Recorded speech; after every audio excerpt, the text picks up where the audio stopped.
2018 meeting of the Redevelopment Authority of the City of Oshkosh. Would you please take the roll call? Belter, Birmingham, Here. Cummings, Here. Prince, Lasky, Here. Pearson, Stan. Here.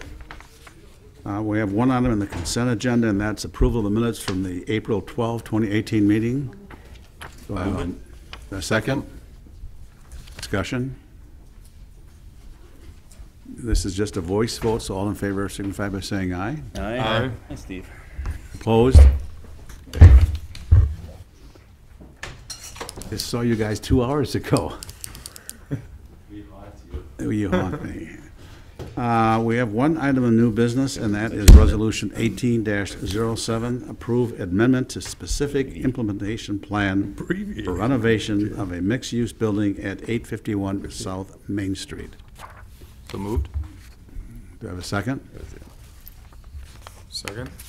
Discussion, Mr. Davis? Yes, if you recall, this Did I is the get my head Miles out of the way? Kugel building that used to be owned by Brian Burns, and we'd had quite a few discussions with Mr. Burns about getting the project started.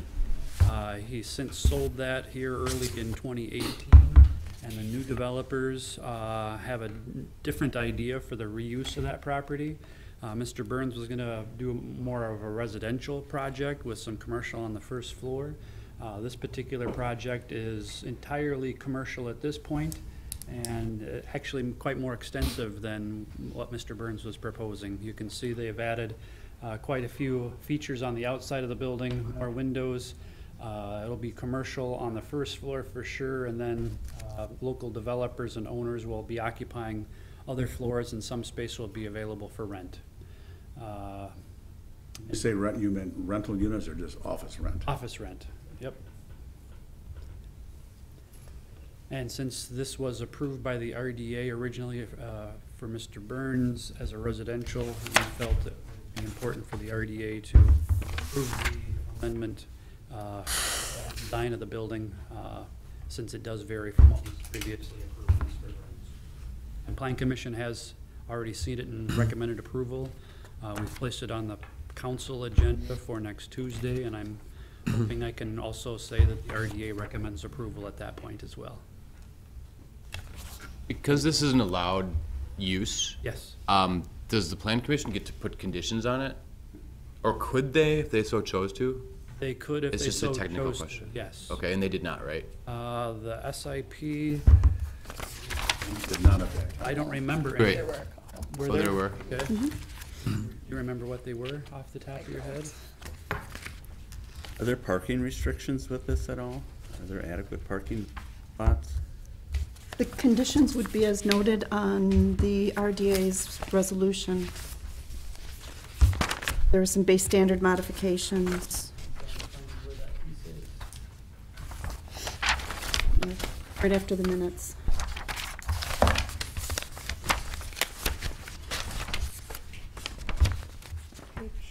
Page 1807, the On resolution. page 5, there's 5 conditions. One, dumpster enclosure. Another is commercial use of the designated loading area. Lighting levels to exceed the 0.5-foot candles on the 4 locations. Landscaping plan to be approved, and an encroachment agreement to be drafted for the pergolas and canopies extending over the public right-of-way. Great, thank you. And the top, that we'll be adding a bar restaurant, rooftop bar restaurant. That's what they presented, Still. yes. That's cool.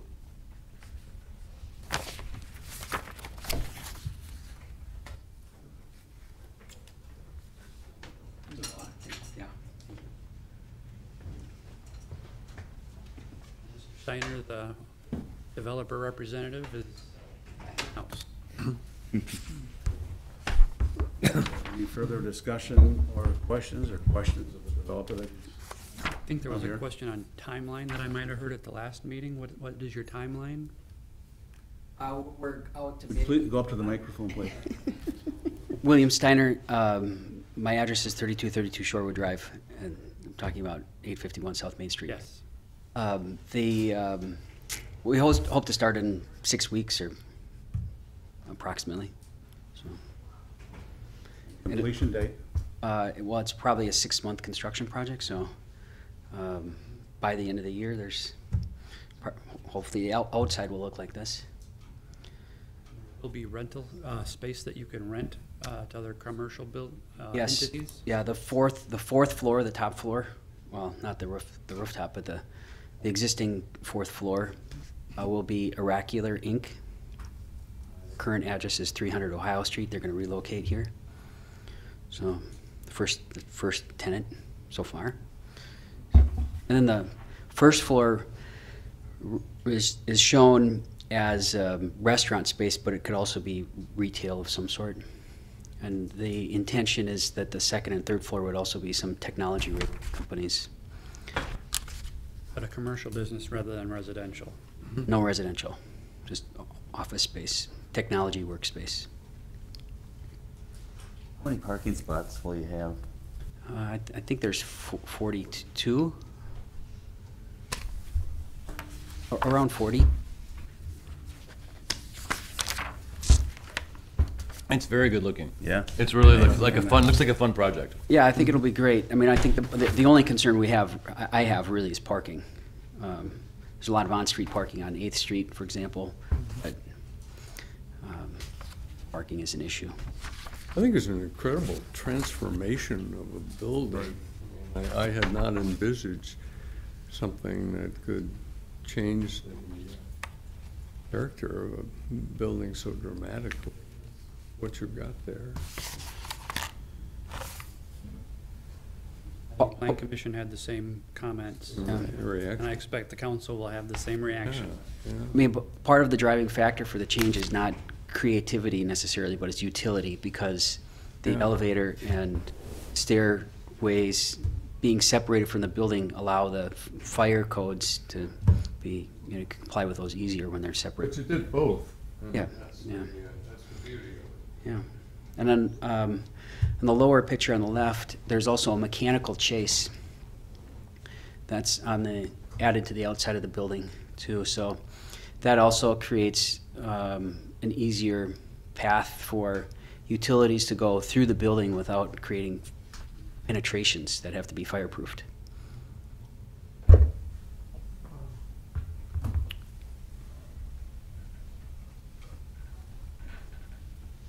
Any further questions of the developer while we have him here? We have a Thank you. motion and a second. Please take the roll. Stamp. Aye. Birmingham. Aye. Pitts. Aye. Lasky. Aye. Cummings. Aye. Motion carried 5-0. Next on the agenda is a discussion item, which is Greater Oshkosh Healthy Neighborhoods Incorporated and Proposed Housing Partnership. Who would like to? Maybe frame it a bit. If you recall, the RDA has been very interested in acquiring properties in residential areas where there's blight. We spot blight these properties at this point in time, and then we try to figure out what we can do with them to either rehabilitate them or tear them down. We've been working with Greater Oshkosh Healthy Neighborhoods Incorporated. They have similar interests in neighborhoods, and could the RDA and Greater Oshkosh Healthy Neighborhoods work hand in hand to acquire property and rehabilitate it, and could they be one of the, say, collaborators in this effort rather than it all falling on the city and the RDA to do some of these projects? So I think we have representatives that could talk about those types of things here in the audience. Yes. Maybe the first person could go up to the microphone and introduce themselves.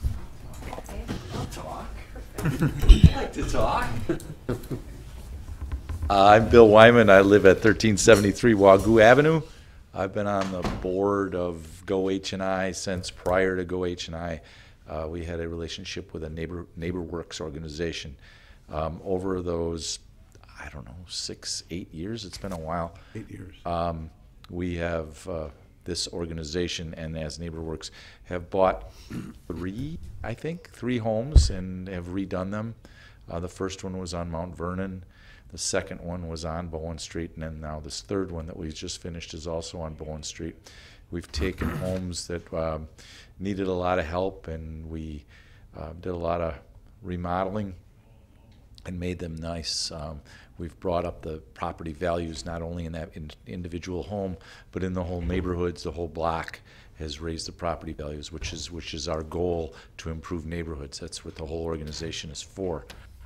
But what we're finding is that in all of these projects, we've had to we've made some good investments in the community. If we buy the home for $40,000 and we put $150,000 in the home, which is approximately what we just did, we can't sell the house for $200,000. So we do bring the property value up, but we cannot recover all of our costs. So as a nonprofit trying to make ends meet and raising money when a lot of the money just goes back into the community, it would be very beneficial if we could get some of these costs of these homes at a value that we could put the same amount of effort into the remodeling and not leave as much on the table at the end. Is that? So I guess that's my comments. Bring it back to the RDA. The RDA sometimes has the opportunity to acquire properties typically at below market prices because they're usually blighted, and we've gotten them from back taxes or donations or things of that nature due to code enforcement actions that the city inspection departments had to do. So they're looking at, we're looking at ways to maybe OH&I in the calculation as to who would be the best organization to do the work to either rehab it, or in some cases, if we tear down a building, who would be interested in rebuilding a new house on a vacant lot as well, which I don't know, we haven't done that at this point at GoH&I, but in theory it could happen. Other organizations throughout the country have done things like that, so that wouldn't be out of the realm. We haven't done it. The other discussion has been too, not just a house, but we're looking at more neighborhoods. And actually, there should be a handout here that, yes, Ms. Reinke provided at the last meeting, and you didn't have an opportunity to talk about that. If you want to talk about the investments in neighborhoods that you touched on. Sure, thanks. My name is Shelley Reinke. I'm the program director for GoH&I. So the document that you're looking at is something that the board put together early on to put some criteria around our investment strategy. And so we looked at marketability and availability of homes, and of course geographical location. And then we expanded that out on your second or third page. I think there's a 10-year targeted area map that reaches, I don't know, just the cross street up by North High School, I can never remember the name, down to South Park, the lake to Sawyer. So it's a pretty large area. And as you can see, there's shaded areas where there are recognized neighborhood associations in there too. What we're looking to do is strengthen the partnership between GoH&I and the city, in particular the RDA, to not only be able to acquire properties, but to identify areas of investment, targeted areas of investment that we can work on over the short term, 3 to 5 years, but put together a pretty aggressive redevelopment strategy.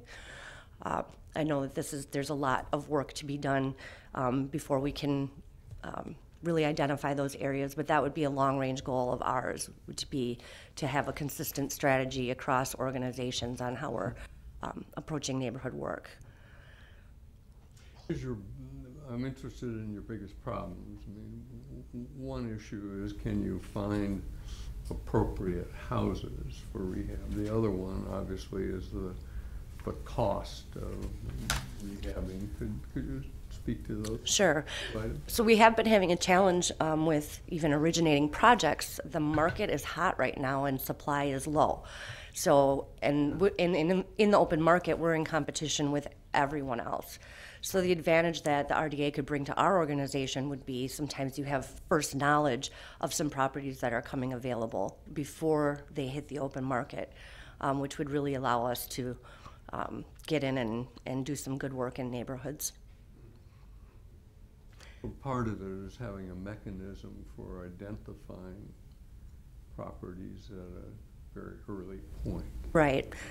So like in the criteria, one of the things that was important to us, and this was through a lot of community discussions with, everyday citizens, that our project should be within eyesight of either another project that we've done or that another partner has done, or maybe the street just got redone, or something where we're, kind of multiple efforts are happening so that we can, create bigger impact. Right. My second question, Bill, I don't know whether that was a number that you just had on the top of your head or whether it was a real number, but your rehab costs number, which was 3 times what the purchase price was. And I can understand how some houses properly done, really would cost that, but that begins to make things a little prohibitive in terms of what you're doing. That included our acquisition costs, construction costs, all carrying costs, property taxes and insurance, and so that was like the grand total number for the entire project. I'm familiar with the house on Bowen. I'm sure that cost you quite a bit. Yeah, the construction part of it was a large chunk of that, but of course, there are other carrying costs involved and marketing. Yes. Do you sell at market or do you sell below market? We sell at market. Right now, we're using the TIF funds, the Healthy Neighborhood Initiative funds, which allows us to do the redevelopment and then sell it to an owner-occupant as long as it's affordable. And they define affordability like HUD does, that they're spending less than 30% of their income on housing-related costs. Then how does the assessment tie into that? So if you're going to improve the property, is it assessed at full market value, or is it assessed at something below that? My impression would be it'd be a full market value. I can reference. Does that affect the potential for home ownership? It may. We haven't been utilizing this program enough to be able to really say, but there are other strategies that we can use, and we can kind of compound some other housing programs that are available. So there's a number of like down payment assistance programs that could pay down the mortgage, and then we can calculate affordability minus that amount. So there are various techniques that we can use upon sale to make sure that it stays affordable for the end user. You did mention about the assessment, so I can reference the real example that Bill had brought up before. So this is for our most recent project. When we purchased the home, we purchased it for $39,900. It was assessed at that time at $85,400. After all of our improvements and alterations, the assessors came through and did a revaluation, and it went from $85,400 to $116,800 is the assessed value now. And so one of the goals that we had put together at the beginning was to increase property values by 10 to 20% above median. So we took a look at the neighborhood and discovered that the median market and assessed value at the time was 103, about 103,000. By selling that at 119, we've significantly raised the value of that property. I figured all said and done, we added almost 40% value. And these are the kinds of things that we want to keep on doing. So we hope that you'd be open to considering our request of, thinking of us when you have a property to donate, but not only that, but maybe digging into some real neighborhood improvement strategy.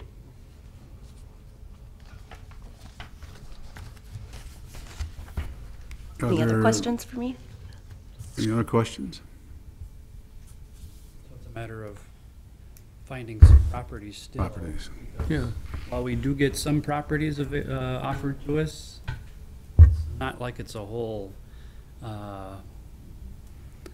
it's not that many properties throughout the year. What's our current budget? That you're seeing. I mean, my sense is that, there are a lot of candidates. It's a matter of who gets there first in terms of what they're gonna do with it. And, you know, you're certainly right that the RDA only selectively Selects. runs into places there. What's a reasonable amount of properties that you'd be willing to undertake in a year? Do you think that's possible? What we're asking the RDA for would be one per year, and then we could do one or two others, you know, similar to what we've been doing, but one per year from the RDA. And we've discussed too, there may be a property that we don't rehab right away. If there may be some considerations, the adjacent properties might, to remove all the blight, we may want to acquire more than just one property and look at it as, like I'll say, package.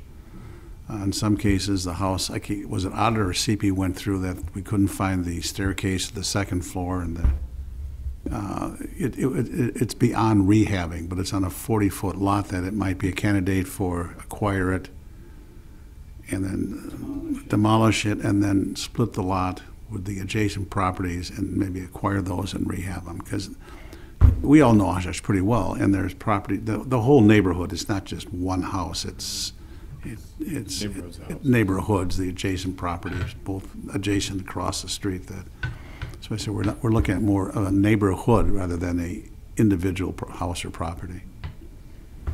Ellen, what's the potential for something? This is a very worthy initiative, and I think that I'm fully in support of it. My only question is from the dollar standpoint that the RDA has to work with.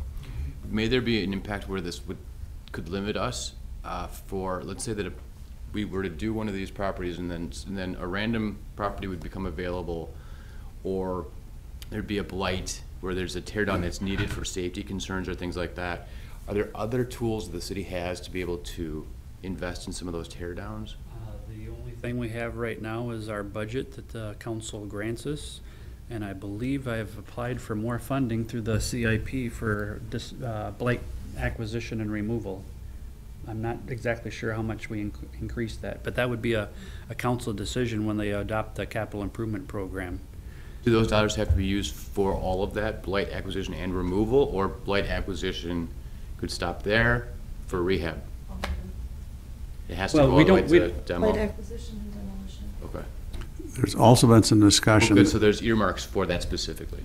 And then there's also dollars that would be available for something like this potentially? It's all one All the package. same One, bucket. okay, one pot, okay. All one. There's also a program the city has had, and that is the converting the typical home that was built as a single family. That was made into a two-family by putting a sink in the upstairs bedroom. You got a two-family, and to convert it back to a single family. That's where a lot of the complaints have come from neighborhoods, that it's these conversions that have caused a lot of the problems. So there's, what, a $5,000 grant Yes. that we have to work with, also with a family who wants to take it back to a single-family home. And I believe that's actually one of the goals for Greater Oshkosh Healthy Neighborhoods is to, I don't know if you've written it down there, but even conversions from the rental to an owner-occupied. Right, if it's the right project in the right place, absolutely. But again, the support of the RDA would allow us to do bigger projects like that, because that is significantly more construction work at times. In terms of the strategy development part, I think that, we're touching on that a little bit around here. I would be happy to begin drafting something out for the RDA to periodically review and change and alter until we can identify what approach we're going to take. But I heard you say one house a year to start. To start, yep.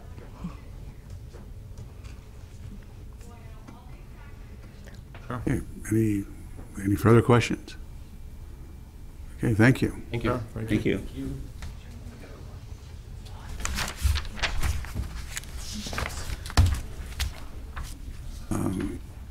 Rest of them are board members, it looks like. Yes, Mr. Carroll's and Thank you. Lynch. so am I. Yes. There were two houses that we acquired, one on the corner of Broad and Wagoo, and the other Merritt and, was it Madison? And I made the comment there are photos of one of the homes in the building that was built in the 1860s. Both of these homes were historically important, but they were so trashed, we had to tear them down. But both these homes survived all of the city's fires, but they couldn't survive being rentals. And they were architecture, they had been very significant. And there was no way they could have been, there is no way we could have saved them. I mean, my overall reaction is that, one, this is a great strategy and it's really important. I'm not absolutely sure that the RDA, you know, as we're looking at things now, really is a major player, you know, in terms of being able to identify houses in a way that, you know, is really efficient. I mean, it seems to me Alan, as you pointed out, I mean, they do come up, but, you know, it's not the result of a conscious search in terms of neighborhoods and particular buildings. And so, I mean, I think that's part of it. You know, somewhere there needs to be a regular monitoring of what's likely to be coming up where we are. But I mean, I know this is something that community development, you know, has on its mind a lot in terms of strategies for building neighborhoods. And you know, is there anything we can do to, you know, push that idea? I think we'd rely on GoH&I to some degree to identify properties. Yeah. You know, I think personally, just driving around Yeah. town, you see things and bring it to their attention, that hey, this could be a candidate. Yeah. And in some ways, it might be better, since we're a public entity, there's certain rules we have to follow when it comes to an acquisition. Yeah. Whereas GoH&I as a nonprofit, maybe they have a better negotiating position than the city does, Yeah. or the RDA would have for something like that, because Yeah. we can only get our houses from, the best scenario is it's going to be a vacant house that we're getting for $1. Yeah. That doesn't come along very often. Or gifted to Right. us. Yeah. Sometimes we have to buy it at a below market rate because the existing owner, while it might be vacant, knows that it's gonna take so much money to rehab it that they just wanna walk away. Right. I don't know, banks could be in the same position, but we don't get any leads from banks, and maybe GoH&I could get better leads from banks. We get some from the county because they'll let us know about tax foreclosures, basically. Yeah. So we do hear about those earlier than the general market. Steve, I mean, you have a wealth of real estate experience Right. now.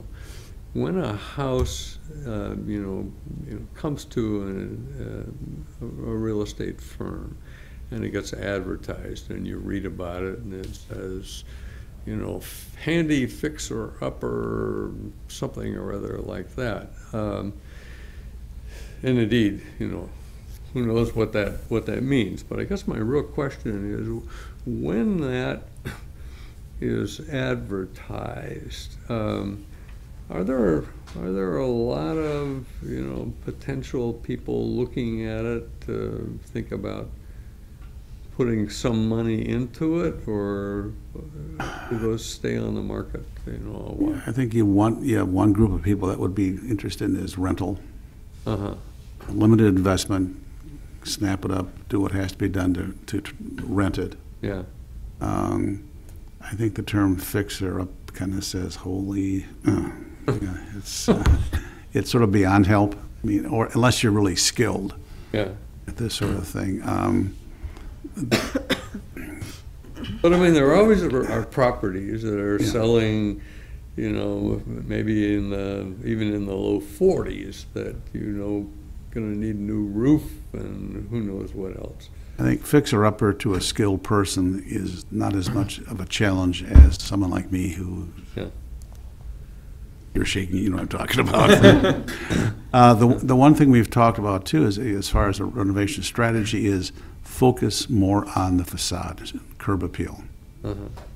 and not do, unless it's necessary, not massive, let's not knock out walls and try to make it Right, an open concept when it was built as basically a right, 4 rooms down. If you want open concept, yeah, you're going to have to look for a newer house. So and that interior stuff can get horribly expensive. And yeah, in most cases, the facades, and Tom, you're the architect, I mean, most of the damage has been done to these homes by ripping off porches. It's like ripping off the front steps here. It totally mars, it scars the building, and it alters its, even though it's a modest home, it architecturally, scars the intent of yeah. the architect 100 years ago or 80 years ago. Is that a fairly true statement, Tom, about the porch removal? And you're an advocate of facade. Right. Great. Put Yeah. more effort into the outside surrounding neighborhood. Yeah. Upgrade that, and Yeah. maybe not so much on the inside, Yeah, just to bring it up. But Yeah. the whole idea is to make the neighborhood better, which Yeah. relates to the Yeah. exterior, in my opinion, more than the interior. mhm, Make the interior nice, yeah, but it's not like you've got to. mhm. If I were. Sometimes you may if treat I- the exterior like you treat your interior, though. If you don't make some improvements, Mm-hmm. then keeping up with that exterior may be a challenge for some Yeah. as well. So Yeah, I think that's to be yeah. considered. Well, I mean, I think my concern, if I were, in the market there, I'd want to know, you know, how's the roof? What's the furnace like? Oh, yeah. Is the wiring up to code? Is the plumbing all right? That's all part of the review. And that's, that can be a fairly major expense.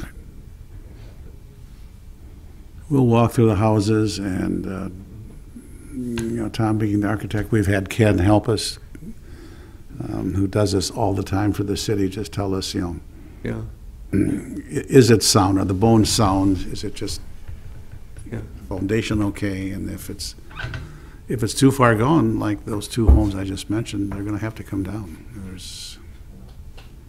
And the city's building inspectors will help with that type Yeah. of analysis as well. We walk into it checking out all the systems, there's no sense in putting Yeah. money into the exterior and have something fundamentally wrong. I mean, we've tried to look at the house, and if it needed a bathroom on the first floor, we realize that's something that we would try to do. It's not always easy to do, but it's just like every one of them is a different situation. I personally liked the Bowen Street project because I hated those 2 ugly trees cut off at 12 feet.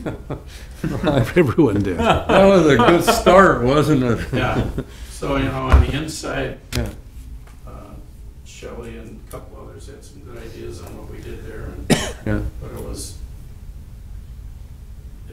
more of a general cleanup. yeah, One comment too, we had a project manager from NeighborWorks in Green Bay come down and talk to us about what they've done. And Green Bay has a very extensive program. And he said the advantage Oshkosh has with its older homes is the woodwork. He said because of, you're in a lumber city paying Morgan, you've got, in modest homes, far nicer woodwork than you'd find in homes in Appleton, homes in Green Bay. So that's like the home on Bow Street, this beautiful woodwork inside. It was never painted. I know that house. It's a modest home, but, so that's one thing as we go forward, we obviously emphasize the woodwork inside these homes. Floors are all hardwood is real. Get a concrete drive put in and make sure the garage is satisfactory, or enlarge it. Just kind of put the dollars where they're needed don't fix something else up if something is turning off the project because it doesn't have a garage, you gotta deal with that.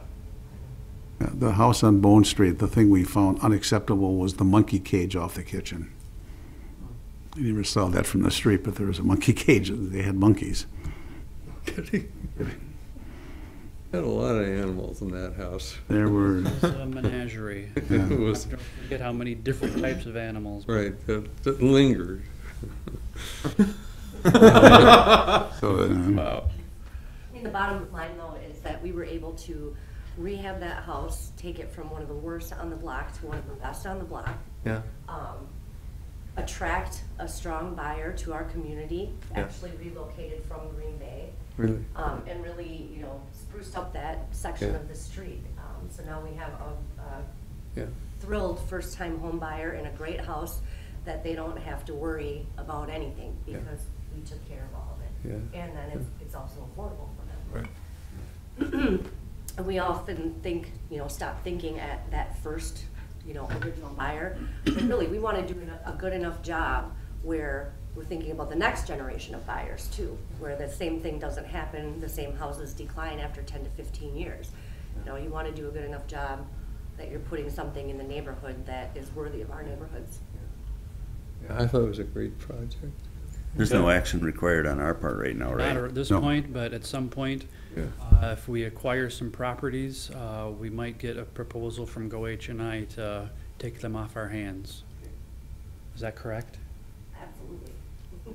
The other thing is, when we're in the house that we're fixing up, I don't know if anything came through at Bowen Street, but you look across the street and some elderly person didn't have the facilities to cut down a dead tree, or something's overgrown, you know, some of our contractors, we just thought we might be able to facilitate cleaning up just some of the adjacent properties by being there.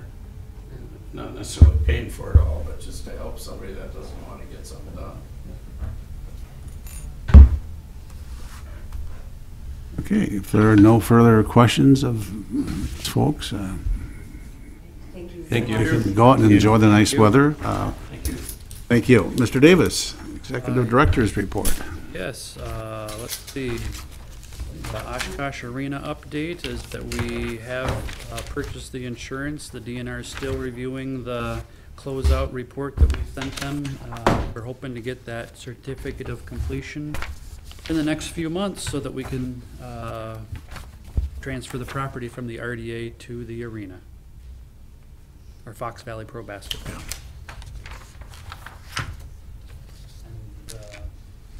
Next item would be, we got 3 sites. Speaking of sites, we have 3 on our next agenda in June to consider. And I hate to read all these on the South Shore and the Marion Pearl redevelopment area. If there's any that you had any specific questions about, I'd be happy to answer any of those. The RFP for 43 7th is out. Had another meeting on the Sawdust District plan. Morgan District submitted their, well, the Riverwalk's going well. That's still gonna be done by July 1st is what I remember. Morgan District did submit a first phase for their site plan review that'll be in front of Plan Commission here in June. So that's even happened since I did this memo from last week. Let's see. Pioneer, Pioneer and the South Shore did get the recent designation of opportunity zones, and we're trying to figure out how that would help not only the Pioneer but other projects around the arena and the Sawdust District. We still have money in the capital improvement program to remediate or possible remediation for some RDA-owned sites. And we are including the 9th Avenue extension in the upcoming capital improvement program as well. We submitted that, I believe, last week or the week before when it comes to extending that again across the CN Railroad. And the only thing to really update on Marion and Pearl is the Lamico site. They're going gangbusters to get done here in August. Maybe the water tower, that they're hoping to bring that down, and we are letting them use the vacant RDA site to the east of the water tower just as a temporary demolition site that they will restore. And if you recall, Mr. Fulbright was in a meeting or two ago. He still comes in with questions regarding his brewery tap house beer garden project, but nothing's been submitted at this point. 9th Avenue extension, the land acquisition, is that railroad property? It would be RDA property, then Pioneer property, then railroad property. So there's actually 2 other landowners beyond the RDA that would have to get involved. Potentially even Wisconsin Public Service, but I'm hoping to avoid their property, or they'll be easier. But the Decade owns a significant strip of land there at the 9th Avenue extension over to the railroad tracks. Okay, yeah.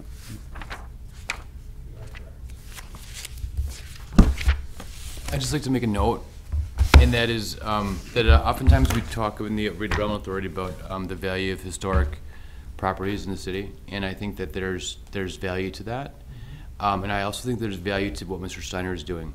That in a project like he's developing, it has homage to the past, but allows for the future to be brought into it, and I think that when we being careful about how we declare things, I think historical, because if that was declared as a historical building, that property wouldn't be able to move forward in that way.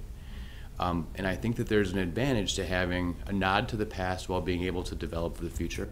And as we progress through the city, I just wanted to make that statement that I think that type of project, in my opinion, is fantastic. So I'd like to see more of those. If there's nothing else, I look. A move for adjournment. Oh, we- Oh. I do have a couple of properties that I'd like to just get your insight on. The RDA owns property over on Grand Street that I have a verbal offer on that is less than what we are asking for. Usually we set the land value based on the value of the adjacent properties. So I told the gentleman that I would ask the RDA and see if you guys would consider an offer less than the assessed value. Or if We own the property on Grand right now. we own the property on Grand. What is the It's assessed? an old rental property that we acquired and demolished the building. It's right off from Merritt and adjacent to the railroad tracks. The numbers in blue are the surrounding land values. So it's, I guess, would the RDA consider taking less than like the 91,000? What's the proposed use? Right now, he would like to combine it with the adjacent parcel, Which parcel? Did not- 520. 520, and that's it's a home? It's a single-family owner occupied.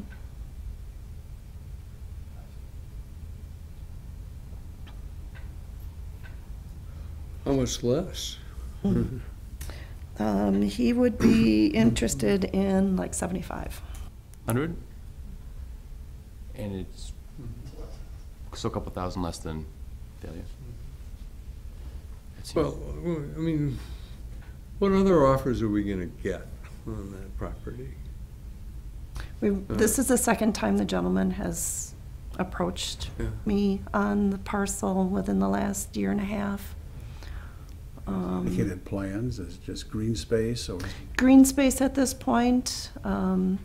At some point, he will probably combine it with the other parcel and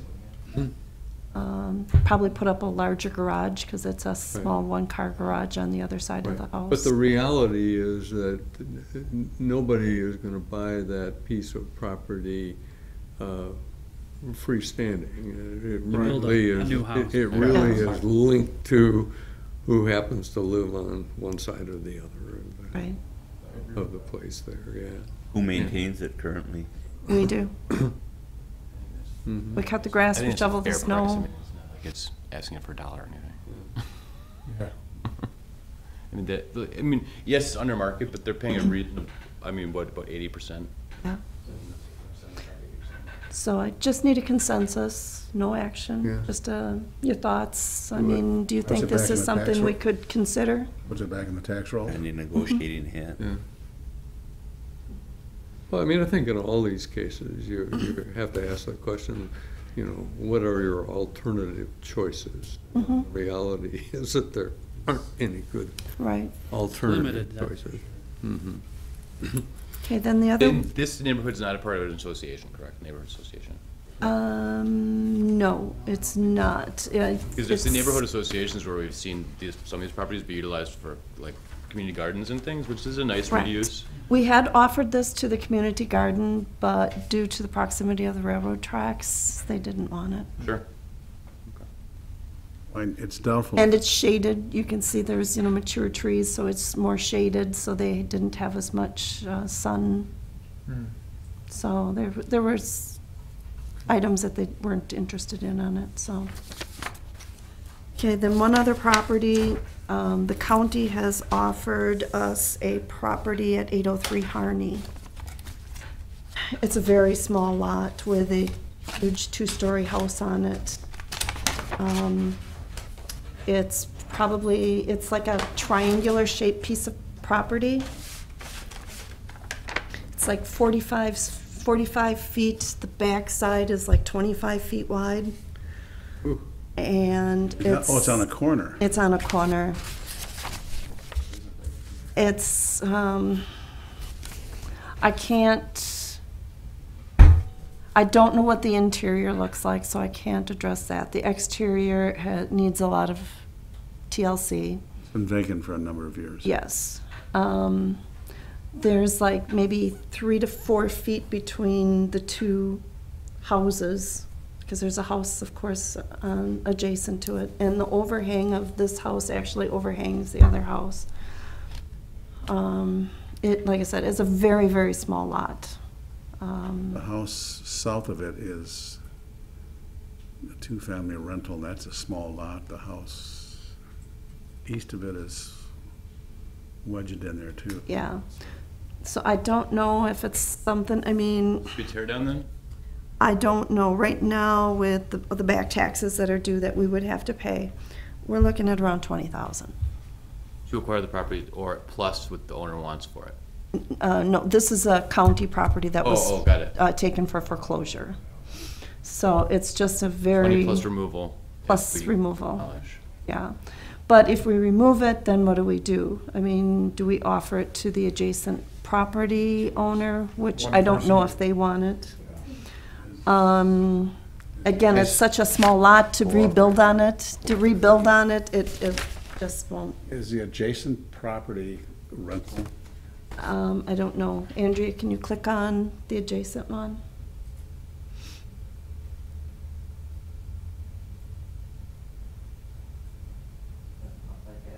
Yes, it's a rental. Because the owner's mailing address is not the address of the property, so it is a rental. So I'm guessing they probably aren't interested in it. So I just think it's, based on, I know the RDA's feelings on how we need to look at parcels for acquisition. Do we consider it? What else? What's the alternative? The alternative is the county will offer it for sale on them. Why don't we let them do that? Just one I don't know thought. if that hurts us for the moment. This is a case where, because I go past that, 1,000. That's the front of the house. The houses, I think there's three houses east of there It's not a bad looking house. are identical. They were probably built 100-some years ago as very modest homes, but I've seen more cities in the south that these were built like worker homes, but they've been upgraded and they have become very expensive. They're small, that railroad. Kind of redevelopment area. As we go forward with, is this something we'd say, all right, it would make sense to acquire this and take it down? Neighborhoods. And acquire the adjacent properties, and then maybe put another home here that matches those, so you can reconstruct that worker environment that was 100 years ago. It's I a think major project, but it's... I think if the county wants to sell it and they find a person that wants to rent it out and as a rental, the next door, the neighboring properties are rentals, so it fits in with that use. And if they don't, then we can revisit it. But I don't think it hurts to give them a shot to sell it. Just a thought. There is no garage. No, there's a small little driveway on the back side of the house. Squeeze a car, maybe two little cars. Yeah, I like the location. It's in a neighborhood association, but it's such a small lot to try and do anything with it. Can you zoom in a little bit on Does the The other association have an opinion? I'm sorry? Does the association have an opinion? I don't It's so fresh, I don't think we've even had. know. I checked Not with asked them. planning staff who works with the associations, and they haven't heard anything, because the exterior is starting to deteriorate, but it's not as bad as probably some other parcels in the neighborhood, so. And I thought, well, maybe we could acquire it and make a small green space because of the lot size, but it's almost across the street from Stevens Park, so that doesn't make any sense. Would it qualify for assistance for exterior, for a grant? For, if it's owner occupied. Only owner occupied? Mhm. Okay. Yep.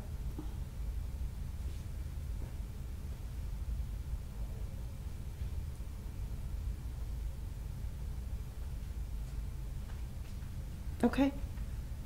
That's all I had. Thank you. We'll have the next one on the agenda, for the lot, it sounds like, on Grand, we can have on the agenda. If he gets his offer in, sure.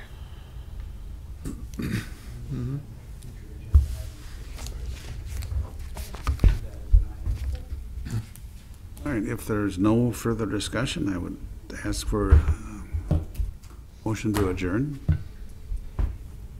So move. Second? Second. Thank you. Thank you.